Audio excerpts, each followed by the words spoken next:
This will be a day long remembered. Now I am the master.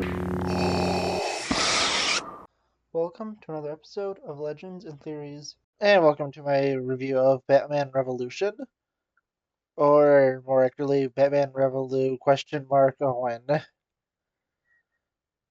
But honestly, it was a really solid book. I wanted to get my review out for a few weeks. I just haven't had time to do it.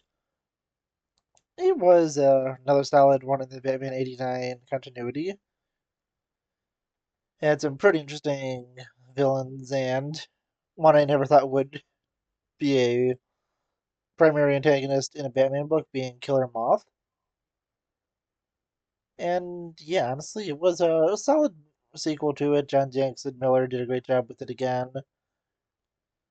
And while I still think that the first one is a superior one because I honestly just really, really liked the Hugo Strange twist in that one, I still think that this was a really good book, and I finished it within, I think, 2 days of its release through the audiobook form, and it was just a really interesting story. It goes and explains a few other things for what happens between Batman and Batman Returns, and I think it is setting up one final book, likely with Scarecrow and Hugo Strange returning.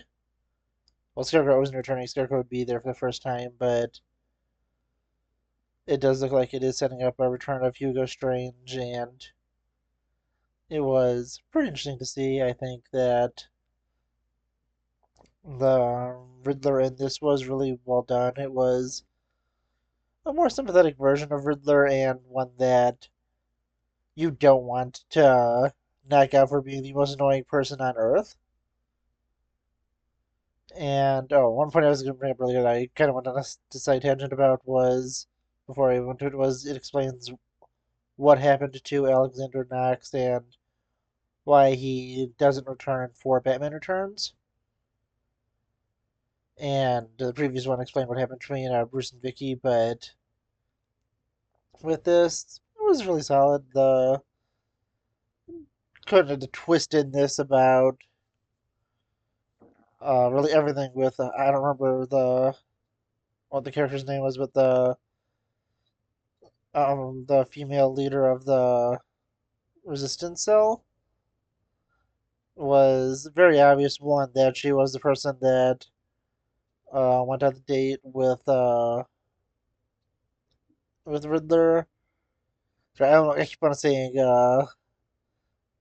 with saying Enigma, but that is not his name in it. It's a name he writes under, but it isn't his name. It is Norman Pincus, and I don't know. It's just really weird because it just sounds so much like it just reminds me so much of Cyrus Pinkney from Arkham Origins and Arkham Shadow, who is a historical Gotham figure. And I don't know, it's just the last name specifically because obviously the first names aren't really anything related.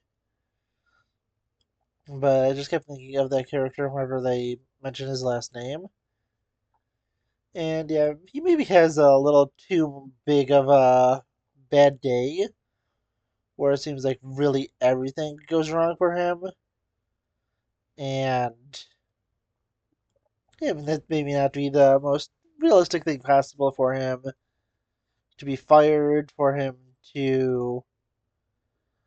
What else was it? His mom dies. He gets.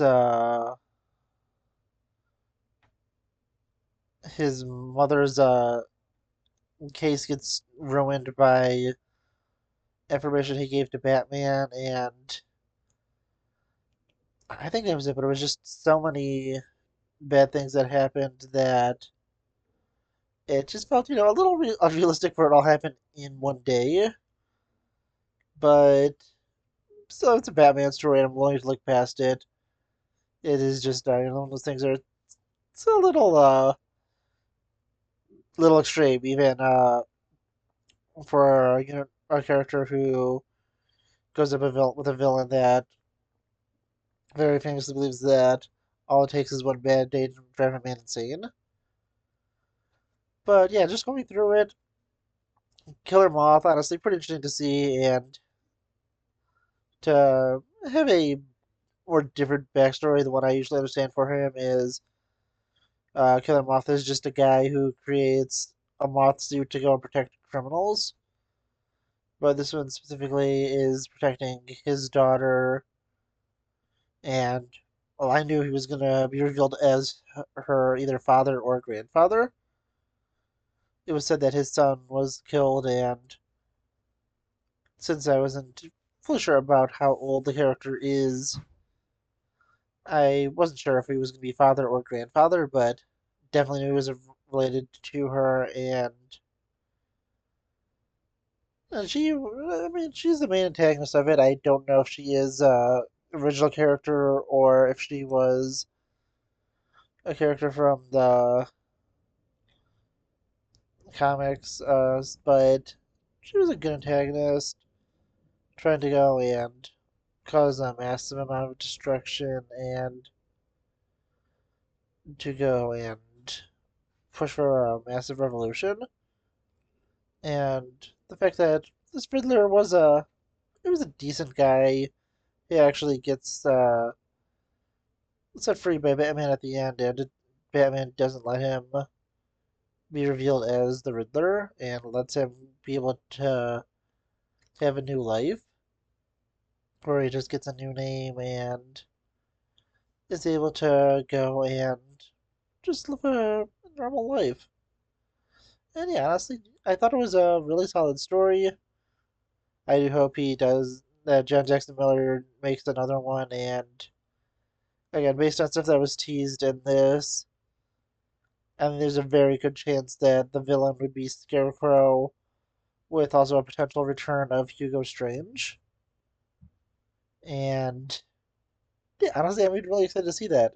Maybe they have Hugo Strange return in one of the comics that's set after, or Scarecrow shows up in one of those. But I think that it's honestly it was just a really good story. I really enjoyed it, and I'm gonna hope they make another one. But I want to know what you think.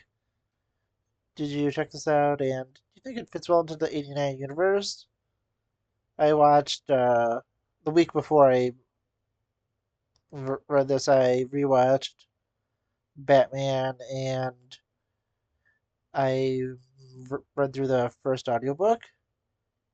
That was when I was building the Avengers Tower, and then after I finished this, I rewatched Batman Returns, and I thought it all fit in really well. I really enjoyed it and thought it was good.